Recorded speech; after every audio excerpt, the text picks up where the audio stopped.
Here we are once again, Photo Friday. Failure number 1, and we just got here. He's all excited about the bright light. So once again, today's episode is sponsored by no one. So if you want to sponsor it, send us an email or something. We'll just say your name. That's all we're going to do. You don't have to give us anything. So we came out to the T-Dock. Give us all sorts of stuff. On Lake Washington. Yeah, the fog rolled in. That doesn't work. But it looks like it's going that way to kind of cover up Bellevue. So if it does, then that's actually a really nice view. But if it doesn't, it's just a failure on our part. This is what happens. You get up early. Get up early and get shot in the foot. Yep. But that's landscape photography. Weather is your friend or your enemy, depending on the way you look at it. And I fell down the stairs this morning. Yeah, that's awesome. Everybody needs to fall down the stairs first thing in the morning. That's the type of day. So I think now we're going to head up I-90, try and find some snow. There's plenty of that. There's plenty of that up there. What else? That's kind of about it. See what we can find up there. So as we were walking to the car, we decided to stick around for a little bit longer. Pretend to walk to the car. Yeah, pretend to walk to the car. And now you can see there's actually a little bit of color in the clouds. It's making for nice, kind of more fine art stuff. Just everything's kind of the same color. Just the dock. I believe the technical term is fart. Fart? Fine art. Fart. Just kind of do a little bit long exposure to smooth out the water.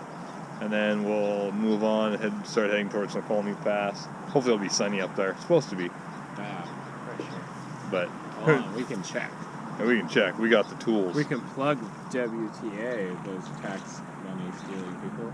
What? Or WSGOT. Yeah, not WTA. That's Washington Trails Association. So we can find out what trails are around. Washington Transit Association. No, it's trails. No, but there's the Transit Association too, which is the boats and ferries. That's WTA as well. Okay. We'll ask Richard. So we decided to head to Franklin Falls. Go up the road, parked, and we're on the trail. The trail's pretty icy, so TJ's not sure if he wants to go all the way, but we'll see. There's also a little red cabin out here on the other side of the river, so maybe at least just get to there, photograph that. He's doing a little Facebook Live thing right now. But it is pretty slick, so if I fall down, I suppose you can laugh all you want. But so I think, oh yeah, probably a little over a mile to the falls. But I guess we'll see how they look when we get there, if we get there. If not, we'll find something else to photograph.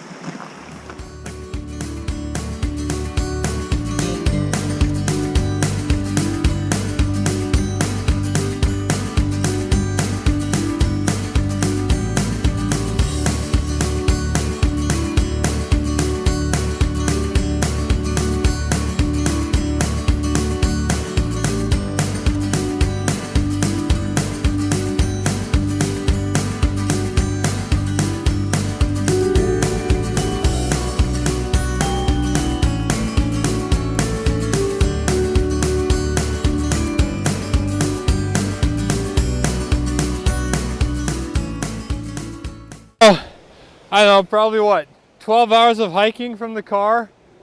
12 hours? I mean, we're trash, but yeah, you can see TJ is still up there. He's so tired and struggling getting down that he's just hammered, but we made it, folks. There's Franklin Falls. Okay, maybe it was more like a mile maybe from the car. You can see I-90, so if you're ever over I-90, you can't see the falls from the road though. So we're going to sit here, get some photos. You can see, if I shoot from here, you can see kind of the leading line. It leads your eye up to the falls. So that's why I'm going to stay up here. And I'll probably end up going down over there in a little bit here once I burn up this spot. So, waiting for TJ to come down. I don't know what he's doing up there, but I'm going to get set up and get shooting. So today we want to talk about polarizing filters. You can see, and it's two things in the one spins. Two things. Yeah, two things. So there's basically two pieces of glass and they spin, and they're at different angles, I should say, and they basically block scattered light. So the trick to them is when you're shooting water, blue sky, if there's a little bit of haze, you can spin them and they will allow you to see into the water, kind of clear up the haze, or like make the sky like a dark blue color. If there's like fall foliage, it really brings out the colors of the leaves and the grass and everything. So I'll show you after I put this on what it does to my photo.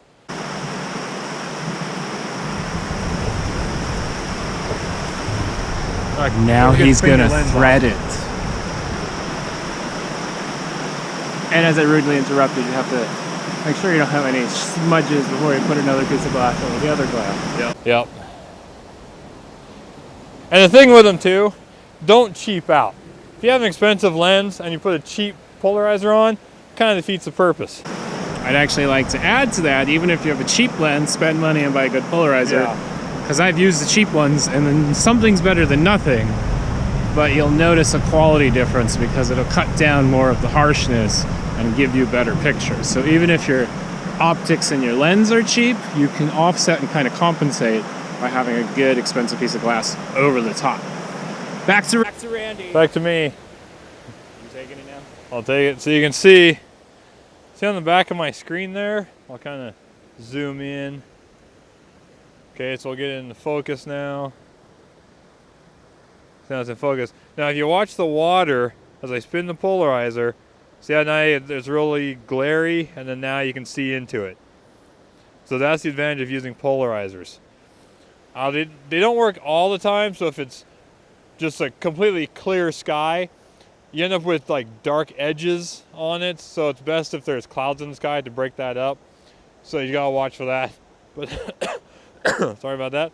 Otherwise, they're a great tool, and it's something you cannot do in Photoshop or any editing software. So it's my recommendation to get one, spend the money on a good one, just better quality, less lens flare, everything about them is better. I use B&W, it's a German brand. They're typically 160 bucks a pop. They're worth the money. For the affordable brand, I would not go any lower than Hoya. They're around 80 bucks a piece. So kind of, for anything starting decent, you're talking about 60, 80 bucks, and then they go up. They get up to the like hundreds of dollars, but I'm definitely a B&W, and I think you have a Hoya. So yes, my new one's a Hoya just because I was at the Kenmore Camera Expo and it was a $230 polarizer, but it was for like half off. So it was worth it to me to spend the money. So like I said, spend the money for a good one. B&W, Hoya. I've had some cheap ones, and within like a month they looked all cracked. So don't do that. Like in the case of where we are now, one of the real nice things is, as you can see, these are what's called threaded. So they're circular and they thread onto the front end, the front element of your lens, because there's threads in there. An advantage to this, I find, especially with where we're shooting, you have a dark enough setting that you don't need to jump to using a neutral density filter. The neutral densities we use are the slided square slot filters. They're nice, but it's a much more vigorous process. You have to put on a adapter ring, then you have to put the filter on, and then you have to put the filter in, or the filter holder, then the filter. So it takes a lot more time, where this is just on. Plus, anytime you're shooting water, you're gonna want to use polarizer anyway, because as Randy went over, it allows you to see into the water. So when you see pictures and you see water and you can see the rocks through it, you can tell there's the motion and movement of the water over top. That's because of the polarizer. So the beauty of this is you can change your camera settings to allow you to still get that long exposure. Like right now, I'm still allowed to get a 2-second exposure without needing a neutral density, where normally if there was no polarizer on here, you would have to shoot with some sort of filter, because you're not going to get that long exposure. And long exposure is what will turn that water into that real creamy, silky effect.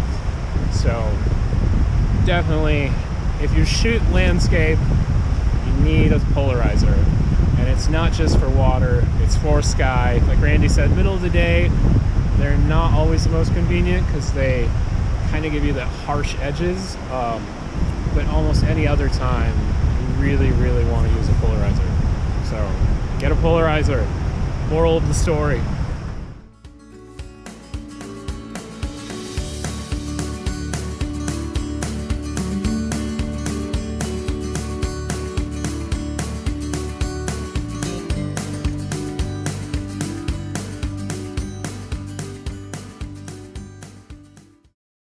He made me do this the professional way. I have a little microphone now so you can actually hear me. Anyhow, on point as I put this away. I'm not used to this. All right, so we are on Denny Creek, which is the same creek that Franklin Falls is on. So we're just downstream from the waterfall we were at earlier. And we decided to come down here because, as you can see, the stream is absolutely beautiful, very pristine and clear. The rock features, you get these really cool natural pools. And not just that, I'm gonna turn this for a minute, but you really get a lot of the rocks that have actually pulled down. So decided to come down here, plus to get the cabins on the waterfront. Very, man meets nature, excuse me. So yeah, we decided to come down here and shoot some of this. We did do a really quick Facebook Live video to further explain to people the agenda of today's webisode. So yeah, you guys get to walk with me, and they'll probably get poked in the face with branches. This is the safer way to go. It's icy down there. I don't want to slip and fall in, even though I wouldn't fall very far. I'm sure that water's kind of cold. Rather not do that. But, so, yeah. Uh-oh. I'm losing the microphone. Do you see this? Hold on. Tangled up. This is why we can't have nice things. Okay. Let's try to get back to this. I didn't lose anything. But, yeah, so gonna jump over here. This is where my camera is.